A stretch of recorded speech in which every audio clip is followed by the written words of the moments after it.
returning back to the Pacific theater of the war, there were two particular battles that were of very great significance for the defeat of the Japanese.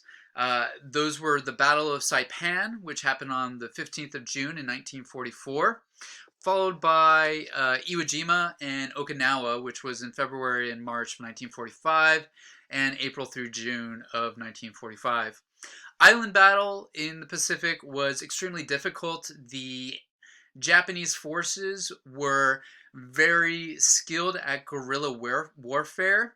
They also were going to fight to the very last man. There was never going to be a surrender. And so, not only that, but there would be isolated troops that would be hidden and concealed. And so, even after an island victory took place, there might be months of ambushes, months of individual Japanese soldiers that had been holed up in some sort of underground bunker and hidden that would come out and do some sort of terrorist attack or cause some sort of disaster to occur.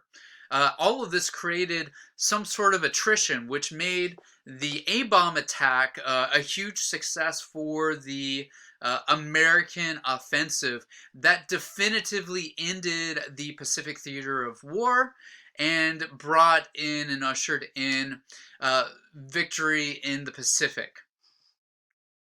Now, when we talk about the Holocaust, we have to remind ourselves that there are some interesting correlations between what happened in the United States with the internment of Japanese citizens and what happened in the Holocaust. The difference is that with the Japanese internment, this wasn't a genocidal, this was not a ethnic cleansing, but it was meant to protect the American citizens, and it was meant to protect the safety of the western seaboard from information leaks that would go to the Japanese and lead to the attack of the western seaboard. If you're wondering why I'm so distracted, it's because my cat jumped into my lap, and this is kind of a fun part of the lecture that you haven't experienced yet, that I have a cat. Hey. All right. So, the Holocaust. The Holocaust is one of the most tragic events that occurred during World War II. It really began with the Kristallnacht event, or the Shattered Glass event, where all of the Jews in Berlin and in many of the major cities, laws came into effect that lost their rights, their ability to have businesses, their ability to enjoy education, their ability to live in particular areas of town, and so they were all moved to Jewish ghettos before they were then transported to the killing factories. The killing factories were something that were considered a myth for some of the time of the actual war period. There was news that these exist that made it to the intelligence of the British and the French and trickled over to the Americans, but the Americans didn't do anything until there was real concrete on the ground evidence of liberating and opening up some of these various concentration camps, and the American soldiers that were on the offensive, discovering these camps, found these killing factories where thousands upon thousands of Jews were ethnically cleansed. They were put into labor camps. They were forced to do all sorts of work. They were malnutritioned. They were not provided medicine. They were not provided clothing.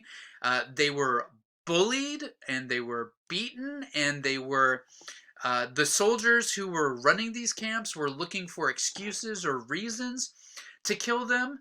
They would have other prisoners of war or other less valuable ethnic individuals like Polacks, Polish people, who would be put in charge of the Jews and would be given rights to basically beat them and kill them.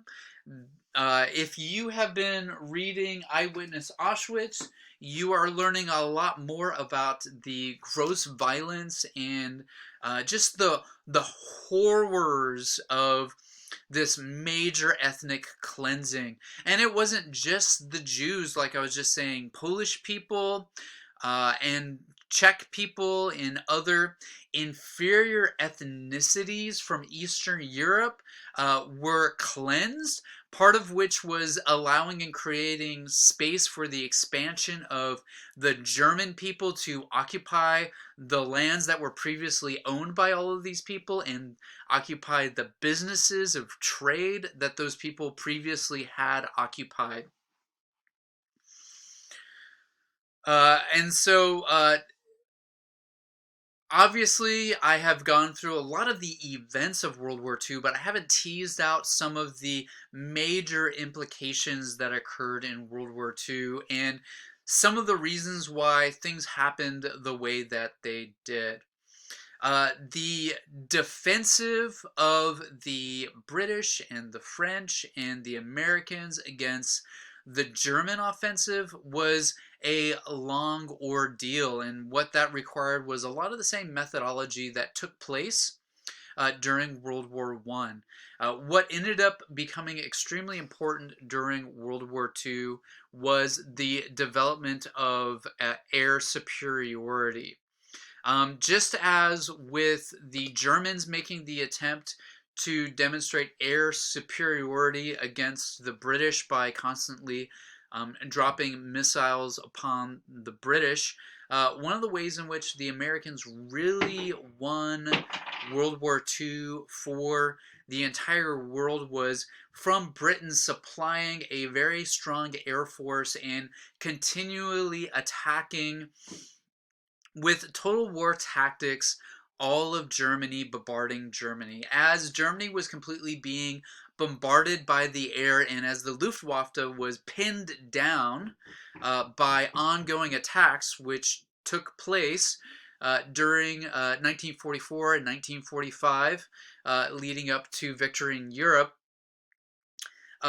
they would have the American bombers bombing during the daytime, and they would have the British bombers bombing all through the night. Part of that was because the British had been taxed greatly, and the Americans had become had clearly the strength of numbers and the strength of technology and the strength of air flight supply, pilots and aircraft and munitions.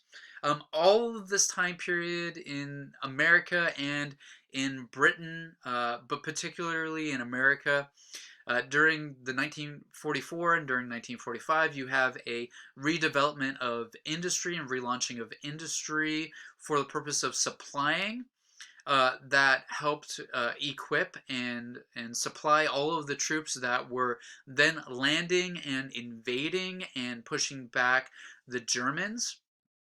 Due to attrition, uh, the Germans were continually weakened, and so was the strength of the German officers, up to the point where Adolf Hitler did commit suicide and did die. Hitler committed suicide on April 30th of 1945.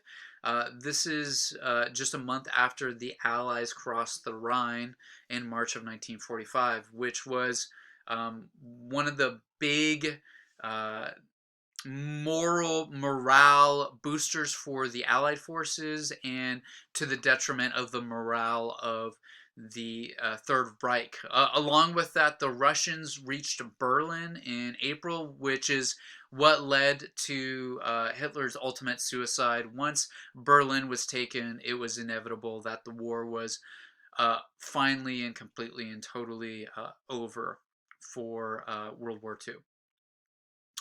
Next time, we are going to be talking about the subject of the end of empires and of the Cold War. So you're going to want to read the National Security Council papers and the reading on Ho Chi Minh, along with Frankfurter as well.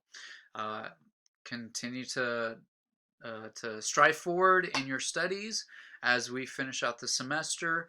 Be working on your reflection papers. You should have received your you should have access to your test grades. Your test scores have been graded for Unit 2. Everyone did a phenomenal job. It was all mostly A's and B's. For those of you who did take the test, I haven't heard from a couple of you who didn't take the test, but I'm assuming that you have likely dropped the course, is what has occurred. But be blessed in your studies and stay safe and healthy.